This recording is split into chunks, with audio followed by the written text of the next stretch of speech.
নানা জল্পনা কল্পনা আর উত্তেজনার মধ্য দিয়ে শেষ হয়েছে ত্রয়োদশ জাতীয় সংসদ নির্বাচন। 297 জন বিজয়ী সংসদ সদস্য এখন দেশের আইন প্রণয়নের দায়িত্বে। কিন্তু প্রশ্ন উঠেছে, শিক্ষাগত যোগ্যতা, পেশা আর সম্পদের হিসাব মিলিয়ে কেমন দাঁড়াচ্ছে নতুন সংসদের চিত্র? রাজনীতিতে ধনী প্রার্থীরাই বা কতটুকু এগিয়ে?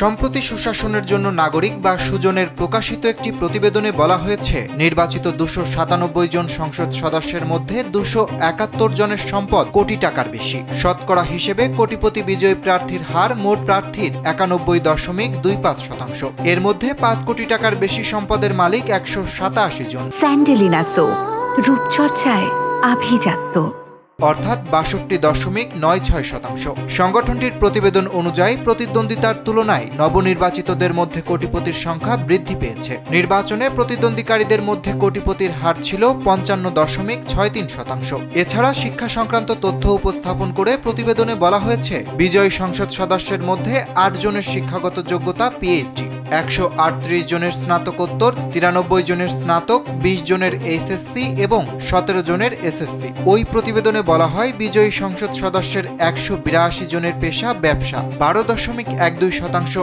আইন পেশার সাথে জড়িত, 22 জনের পেশা শিক্ষকতা, 13 জনের পেশা কৃষি, 8 জনের রাজনীতি, 5 জনের চাকরি এবং 27 জন সাংসদ অন্যান্য পেশার সাথে জড়িত।